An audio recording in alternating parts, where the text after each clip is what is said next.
하루를 시작하는 하나님의 말씀 2월 6일 토요일 하늘 양식입니다.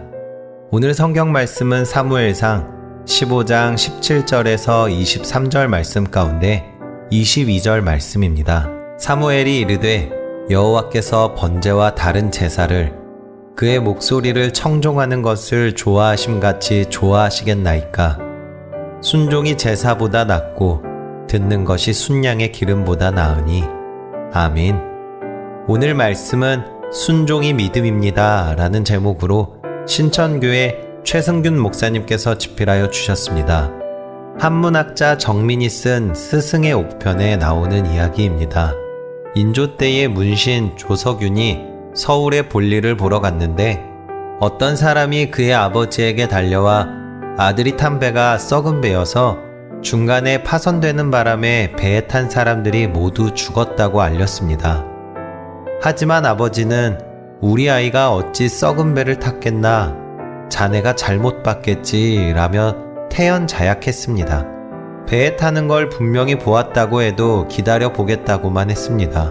얼마 뒤 정말로 아들이 무사히 돌아왔습니다. 처음에 그 배를 타기는 했지만 위태로운 것을 보고 다른 배로 옮겨 탔다고 했습니다. 아버지는 위태로운 곳에 발을 들이지 말라는 자신의 가르침을 아들이 어겼을 리 없다고 굳게 믿었고, 또한 아들은 아버지의 신뢰를 순종으로 지켜주었습니다. 이스라엘의 초대왕 사울은 아말렉과의 전투에서 모든 것을 진멸하라는 하나님의 명령을 어기고 좋은 것을 골라 전리품으로 취했습니다. 하나님은 사무엘을 통해서 사울을 왕으로 세운 것을 후회한다고 하셨습니다. 하나님의 말씀을 듣고 밤을 지새우며 근심한 사무엘은 아침 일찍 사울을 만나 묻습니다. 어찌하여 왕이 여호와의 목소리를 청종하지 아니하고 탈취하기에만 급하여 여호와께서 악하게 여기시는 일을 행하였나이까? 이것은 잘못에 대한 질책인 동시에 잘못을 인정하고 돌아오라는 촉구입니다. 여기서 잊지 말아야 할 것이 있습니다. 성경은 회개 없는 용서를 말하지 않는다는 사실입니다. 회개 없는 용서에는 진정성이 없기 때문입니다. 하지만 사울은 회개하지 않고 오히려 자신의 죄를 온갖 좋은 말로 덮습니다. 백성이 그 마땅히 멸할 것 중에서 가장 좋은 것으로 길갈에서 당신의 하나님 여호와께 제사하려고 양과 소를 끌어왔나이다.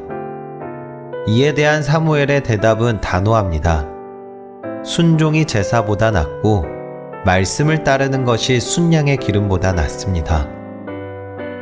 신앙이란 하나님께 순종하는 것입니다. 아무리 화려한 예배를 드려도 하나님께 순종하지 않는다면 하나님은 받지 않으십니다. 지금 우리는 어떤 예배를 드리고 있습니까?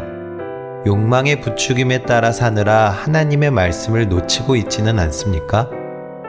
오늘 하루 하나님의 말씀에 귀를 기울이고 그 말씀 따라 살아가는 순종의 사람이 되기를 간절히 소망합니다. 여러분은 지금 어떤 예배를 드리고 있습니까? 바라기는 하나님의 말씀을 따라 순종함으로 거룩한 예배를 드리시는 저와 여러분들이 되시기를 간절히 소망합니다. 우리 함께 기도하겠습니다.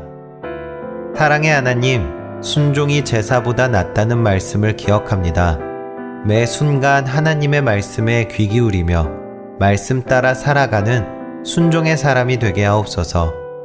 그래서 삶이 곧 예배가 되는 참된 예배자, 하나님이 기뻐하시는 거룩한 제물이 되게 하옵소서. 예수님의 이름으로 기도합니다. 아멘.